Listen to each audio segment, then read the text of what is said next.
keyframe interval and profile accordingly. Click OK. With your settings in place, hit Start Streaming in OBS. Confirm your live status on YouTube, and there you go.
Work today is broken.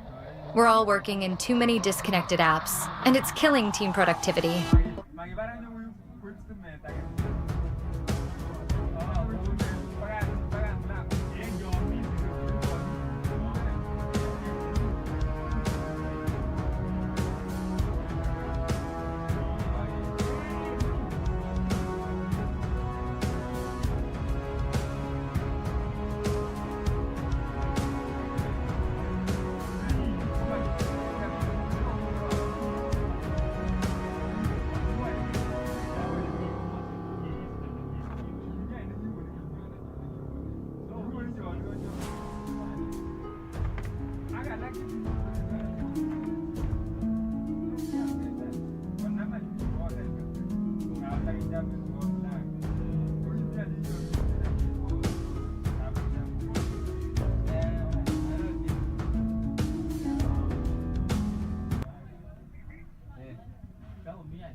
Gulf Oil and William Ruto created a false debt with the Tullow Oil that they are supposed to pay 350 billion for full ownership, which is a lie. The final price was 120 million US dollars, which is equal to 15.6 billion. The US dollars 250 billion, equivalent to 350 Kenya shillings, billion shillings, is a lie. And this is where the catch is, that in 10 years, every barrel of oil gotten from Turkana will cost 100 US dollars. $85 will go towards paying this false debt. Effectively, that money will go to William Ruto and Gulf Energy. You are left with 15 shillings, which will be divided 75% to the national government, equivalent to 1,440 shillings, 20% to the county government of Turkana, equivalent to 384 shillings, and 5% to the Turkana community, that is 96 shillings. It's pure theft of a natural resource given by God to the people of Turkana, by William Ruto and Gulf Energy, to the disadvantage of the people of Turkana. Unfortunately, the people's representative, the members of parliament and the governor, with the exception of the senator, have been bought and compromised, and they cannot speak. We must therefore speak for the people of Turkana. These oil reserves have the capacity to produce enough money to change the lives of the people of Turkana, to build good schools, build good roads, sink dams, get water for irrigation and for domestic purposes, and change the lives of the people of Turkana forever. But all this is being stolen by William Ruto to the disadvantage of the people of Turkana, and he has compromised the representatives of the people of Turkana. The people of Turkana must say no.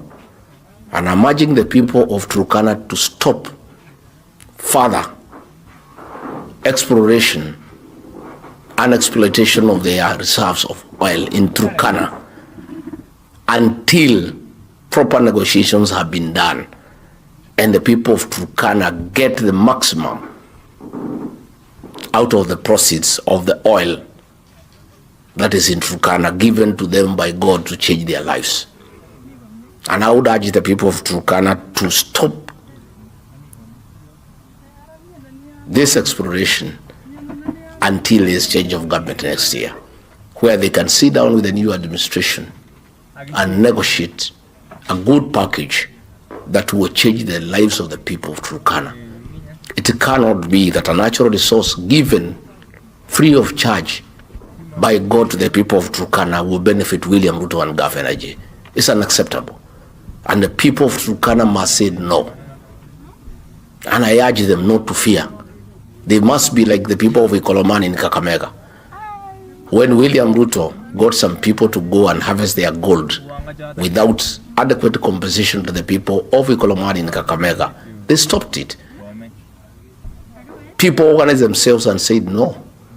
And this is what I'm urging the people of Turkana to do. I know I'll be accused of incitement. I'm guilty as charged.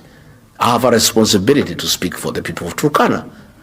They cannot allow William Ruto to take their oil and go with it, when this oil and its proceeds can change their lives forever, to get good schools, good roads, water, good hospitals, and change Turkana to be another Dubai.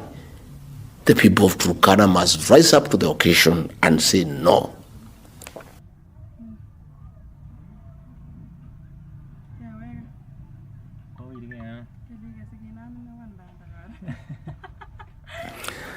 Finally, let me say I've heard Hassan Omar of UDA saying that people have been radicalized and asking what people have done to William Ruto or what William Ruto has done to the people.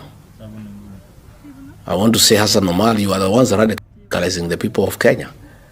When you ask Churchill to kill the Matatu industry and replace it with BTR buses, what are you doing? That is radicalization. The Matatu industry employs many people. Many Kenyans have invested in the Matatu industry. And you are issuing a public statement asking the Minister for Transport to kill the Matatu industry and replace it with the BTR. You are actually radicalizing the Matatu owners, the drivers, the touts, and all the people who work out a living from the Matatu industry. You are asking what William Ruto did to people of Kenya, why they are so angry. You should know because you live in Kenya. He abducted and killed their children. People are still in pain. He has levied taxes that are unreasonable to the people of Kenya. He has refused to pay pending bills to the people of Kenya. Their properties are being auctioned. He has made bribery a way of life. He is mocking Kenyans by displaying millions of shillings in public when people have no food on the table. That is what William Ruto has done to the people of Kenya. If you didn't know, I heard you ask that question. I have that answer for you. And you're asking why people are radicalized. It is the government that is radicalizing the people. The kind of statements of Pio Wadai and John Badi are making, the so-called experts, are radicalizing the people of Kenya. And they will be radicalized because that is the way the government wants things to be done. Let me, again, is my very wish, respond to Kipchumba Murkomen. I've heard him. At any one time, there's a problem in Kenya trying to blame President Uhuru Kenyatta and Rigathi Gachagua. Kipchumba Murkomen, for the record, Uhuru Kenyatta is not the president of Kenya. William Ruto is the president of Kenya. The buck stops with him. He cannot blame Uhuru Kenyatta for mismanaging the country, for destroying a country that was up and running.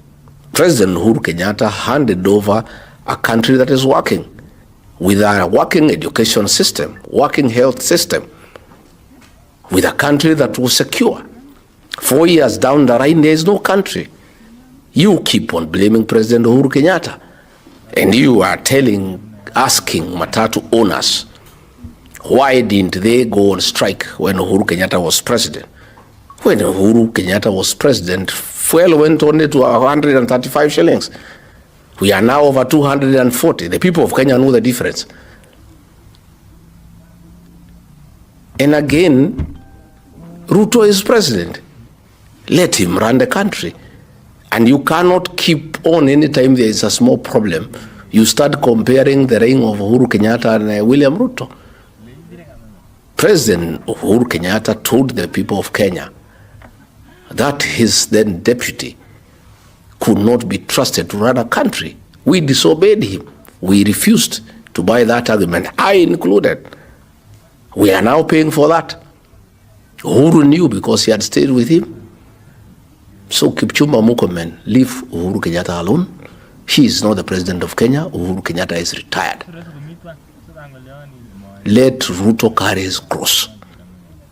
He has mismanaged the country. When the country is burning, despite having been properly briefed that there are problems, and Kenya will come to a standstill, he left on an overseas trip in a private jet, I am told the most luxurious in the world.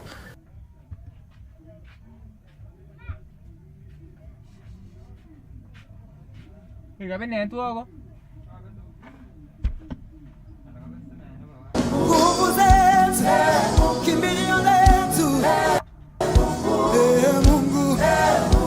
ay, ay, ay, ay, ay.